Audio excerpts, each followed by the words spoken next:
বলছি, এটা কি অন্নপূর্ণা ভান্ডারের ফর্ম না চিত্রগুপ্তের দলিলপত্র? আচ্ছা, যাই হোক, এটা তোমাদেরকে ফিল আপ করতে হবে। তো সেটার জন্য কি কি লাগবে তোমাদেরকে আমি সেটাই বলবো, খুব সিরিয়াসলি বলছি, কিন্তু একদম মজা করো না। প্রথমে লাগবে হচ্ছে Aadhaar card, voter card, PAN card, মঙ্গল গ্রহ থেকে তোমার 14 গোষ্ঠী কবে পৃথিবীতে ল্যান্ডিং করেছিল, কিসের সাহায্যে ল্যান্ডিং করেছিল, সেটা 2টো ঠ্যাং ছিল না 4টা ঠ্যাং ছিল, সেটা কি আজও বাড়িতে আছে, পৃথিবী সৃষ্টি হবার আগের দলিল, পৃথিবী থেকে কবে ডাইনোসর বিলুপ্ত হয়ে গিয়েছিল সেটাও তোমাকে লিখতে হবে, মোগল সাম্রাজ্যের পতন কবে হয়েছিল সেটাও লিখতে হবে।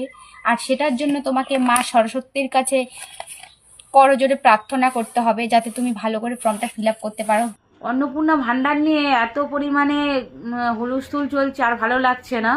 তো আমিও কিছু কথা বলতে চাই, কারণ অন্নপূর্ণা ভান্ডারে লক্ষ্মীরা তাদেরকে নিয়ে এসে সেই জায়গায় দিয়েছে, আবার সেই জায়গাতেও তাদের পৌঁছে দিতে পারে, কিছু ক্ষমতা তারা রাখে, এটা তো বোঝাই যায়, তাই না? কেন কি আজকে তারা যখন ভোট নিচ্ছিল বলছিল যে আমরা সবাইকে 3,000 টাকা করে দেব, আর এখন ভোট হয়ে গেছে, এখন সবাই যে যার জায়গা পেয়ে গেছে, এখন কিনা ঝাড়াই বাছাই চলছে।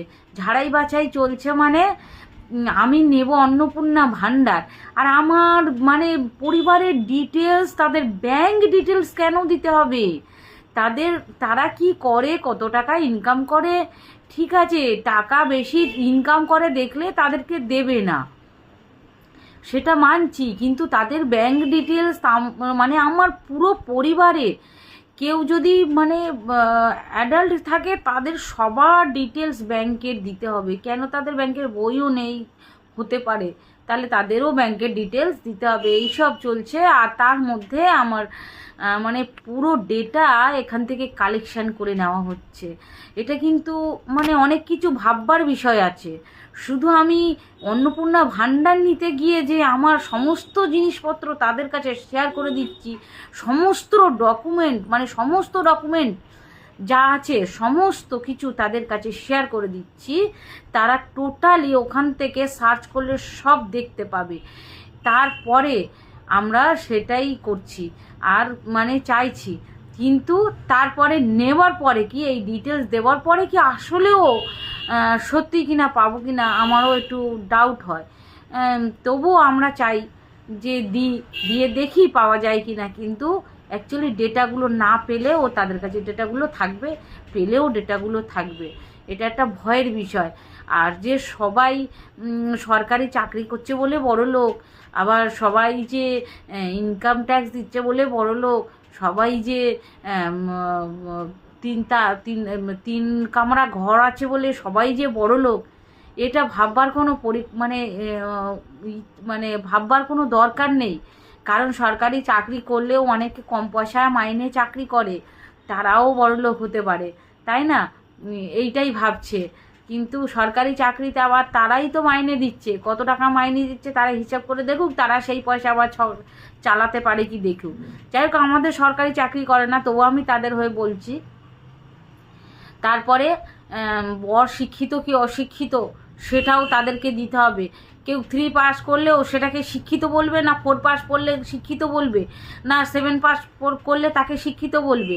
শিক্ষিত অশিক্ষিত বলে দুটো লিখে রেখে দিয়েছে। যাই হোক, এত সব ফিরিস্তি তাদের কাছে জমা দিয়ে আমরা সমর্পিত হয়ে, মানে বলতে গেলে আমরা টোটালি তাদের কাছে সমর্পিত হয়ে আমরা লক্ষ্মীর ভাণ্ডার নেব। যাদের আগের সরকার কোনোদিন যাদের টাকা দেয়নি তাদের সংসার চলেনি, আর যাদের দেবে তাদের সংসার চলবে, আর যাদের দিয়েছে তাদের চলছে। তবে হ্যাঁ, যাদের দিয়েছে আমিও এটাও দেখেছি, অনেকে সেই পয়সা নিয়ে কেউ ফ্রিজ কিনেছে, কেউ ছেলে মেয়েকে পড়িয়েছে, এখনও যাদের দেবে তাদেরও সচ্ছল অবস্থা হবে।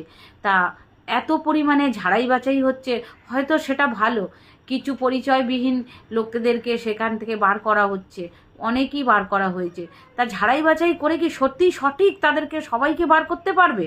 সবাইকে বার করে আর যারা থাকবে তাদের সবাইকে কি দিতে পারবে? অ্যাট লাস্ট কি টেনে যাবে? অ্যাট লাস্ট কি তাদের দেবে? এটাই হলো আমার কথাবার্তা, আর কিছু না। তাই বলতে চাই যে এত ডেটা কালেকশন না করে দেওয়ার হয় দিক। মুখ্যমন্ত্রী, কিছু মানুষ বলছে যে আমরা গরিব মানুষকে এতটাই পাপ করেছি যে যাকে বিশ্বাস করছি সেই আমাদেরকে এরকম করছে, কিছু মানুষ বলছে। কেননা আপনি একটা পদে আছেন, অথচ আপনি একটা কথা বারবার অন্যরকম ভিন্ন ভিন্ন কথা বারবার বলছেন। প্রথমে আপনি বললেন যে প্রথমে তো এটাই বলেছিলেন যে লক্ষ্মীর ভান্ডারটাকে অন্নপূর্ণা ভান্ডার করা হবে, এটাই প্রথম ছিল আপনার কাজ।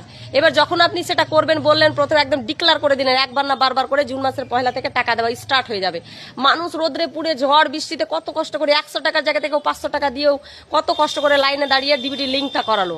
লিঙ্ক করিয়ে এখন আপনি বলছেন যে সেটার আবার ফর্ম ফিল আপ হবে। বেশ ভালো কথা, ফর্ম ফিল আপ হবে, তো আপনি তো সেই ফর্ম ফিল আপটা মে মাস থেকে করাতে পারলেন, সারা মাস করালেন না। এটার জন্য আবার 3 মাস লাগবে। তো 3 মাস মানুষ এবার কি করবে? সেই লক্ষ্মীর ভান্ডারটাকেই চালু রাখবেন। তো আবার সেই লক্ষ্মীর ভান্ডার আসবে, এটাই মানুষের প্রশ্ন, যে আবার ওটাই আসবে। তার মানে কি? তাহলে যদি আপনি সেই টাকাটা দেন, মানে অন্নপূর্ণাটা দেন, তাহলে তো এটা বলতে পারতেন যে কি যখন মানে জুন মাস থেকে যেহেতু দিতে চেয়েছি, জুন মাস থেকে পুরো টাকাটা যোগ হবে, একসাথে দেওয়া যাবে।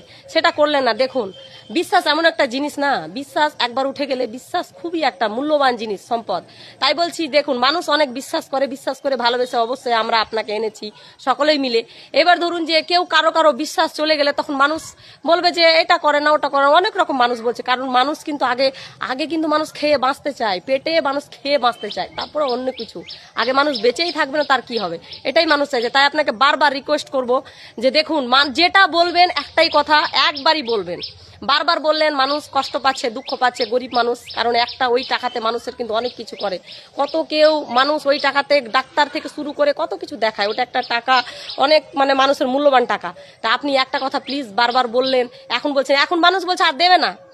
মানুষের মনে বিশ্বাস, এখন আর দেবে না, অন্নপূর্ণা ভান্ডার দেবে না মনে হচ্ছে, এরকম মানুষ বলছে। তাই বলছি, বিশ্বাসটা অনেক মূল্যবান জিনিস। মানুষ আপনাকে ভালোবেসে বিশ্বাস করে এনেছে। মানুষের কাজ করুন, মানুষের পাশে থাকুন। আর অন্নপূর্ণা ভান্ডারটা যেহেতু প্রথমেই দিতে চেয়েছেন, সেটার একটা ব্যবস্থা করুন। আর অবশ্যই আপনারা মানে মানুষ বলছে যে আমরা মনে হচ্ছে মানুষ কাকে মানে কথায় বলে না যে ক্ষমতায় চলে আসলে, ক্ষমতায় আসার আগে মানুষ অনেক কথা বলে, ক্ষমতায় যখন চলে আসে কিন্তু প্রত্যেকটা কথা রাখতে পারে না। ঠিক আছে কিনা? প্রত্যেকটা কথা রাখতে পারে না। তাই আপনাকে বলছি, দেখুন মানুষ ভালোবেসে আপনাকে মানুষের কাজ করুন। মানুষের যেটা বলবেন সেটা বলবেন, যেটা বলবেন না সেটা বলবেন না। আর অবশ্যই ভিডিওটা বেশি বেশি করে শেয়ার করুন, যাতে আমার ভিডিওটা স্যারের কাছে। অন্নপূর্ণা ভান্ডারের 12 পাতা ফর্ম দেখে সবাইয়ের মাথায় হাত। সরকারের টাকা নেওয়া কি এতটাই সহজ? আগে লক্ষ্মীর ভান্ডার যারা পেয়েছে, বাংলাদেশের মানুষরাও পেয়েছে, যাদের গাড়ি বাড়ি টাকা পয়সা জায়গা সম্পত্তি আছে তাদেরকেও পেয়েছে। তাই এই সরকার যে নিয়ম করেছে ঠিকই করেছে, শুধু গরিবদের জন্য। যাদের কিছু নেই তারাই পাবে, যাদের সবকিছু আছে, সরকারকে ট্যাক্স দিচ্ছে, গাড়ি আছে বাড়ি আছে জায়গা আছে, তাদেরকে কেন দেবে? তাই সরকার 12 পাতা ফর্ম যে করেছে, যারা গরিব যাদের কিছু নেই শুধু তারাই পাবে। আমি তো একমত। আমি আগেও লক্ষ্মীর ভান্ডার নেইনি, এখনো অন্নপূর্ণা ভান্ডার নেব না। তাই বলবো যে সরকারকে আমরা যে এনেছি একদম ঠিক কাজ করেছি। কারণ যারা বড়লোক এতদিন, তাদেরকে বড়লোক করেই যাচ্ছিল তৃণমূলেরা, আর যারা গরিব তাদের দিকে তাকায় দনি ঘুরে। তাই বলবো সরকার, এই সরকার শুধু গরিবদের জন্য আছে, গরিবদেরকেই অন্নপূর্ণা ভান্ডার দেবে। আর যাদেরকে রেলের থেকে জায়গা থেকে উঠিয়ে দিচ্ছে তারা আমাদের ভারতের নয়, তারা সব বাংলাদেশের মাল। তাই তাদেরকে আবার বাংলাদেশে পাঠিয়ে দেওয়া হচ্ছে। দেখলাম তো কত মানুষ সব বাংলাদেশে চলে যাচ্ছে, আমাদের ভারতে সব জেঁকে নিয়ে দখল করে বসেছিল সরকারের জায়গায়। একদম ঠিক কাজ করেছে। আর অন্নপূর্ণা ভান্ডার 100%-এর 80% বাদ মানুষ মনে হয় 20% পাবে। বেশ মজা লেগেছে। পাল্টানো দরকার, চাই বিজেপি সরকার। জয় শ্রীরাম। दिल्ली का लाड्डू সরকার, বিজেপি সরকার। দিল্লি কা লাড্ডু দাদু দম ফুরিয়ে গেছে। 1 জুন থেকে 3000 টাকা দম ফুরিয়ে গেল। ভোটের পরে 2টো করে ফ্রি সিলিন্ডার দম ফুরিয়ে গেল। 400 টাকা 450 টাকা করে সিলিন্ডার দম ফুরিয়ে গেল। কি হাসি পাচ্ছে গো দাদু, খুব হাসি পাচ্ছে। কংগ্রেস চোর ছিল, আমাদের চুরি করে দিয়েছিল। সিপিএম চোর ছিল, আমাদের চুরি করেই তারা দিয়েছিল আমাদেরকে। তৃণমূল তো চোরই ছিল, গরু চোর, কয়লা চোর, এই চোর ওই চোর, তেল চোর, চোরের উপর চোর। আমাদের চুরি করে আমাদের দিয়েছিল। তোমরা তো চোর নয়, তাহলে 3 মাস টাইম নিচ্ছ কেন? তোমরা তো চোর নয়, তোমাদের চামচেরা বলছে আমাদের নিয়ে আমাদের দেবে সরকার। সরকার তো আর বাড়ি থেকে দেবে না, তাই না দাদু? সেটা তোমাদের চামচেরা বলছে গো দাদু, আমরা বলছি না। আমরা বলছি না, তোমাকে যে এনেছে মশলা মুড়ি খাইয়ে খাইয়ে আর মাছ ভাত খাইয়ে খাইয়ে, ভোটের পরে মাছ ভাত উঠে গেল, মশলা মুড়ি উঠে গেল, তাই না? দিল্লি কা লাড্ডু দাদু, যাদবপুরে বন্যা হয়েছে, সাঁতার কাটবে আসো। দিল্লি কা লাড্ডু দাদু, আসো সাঁতার কাটবে যাদবপুরে, সাঁতার কাটার জন্য পুকুর করে রেখেছি, চলে আসো।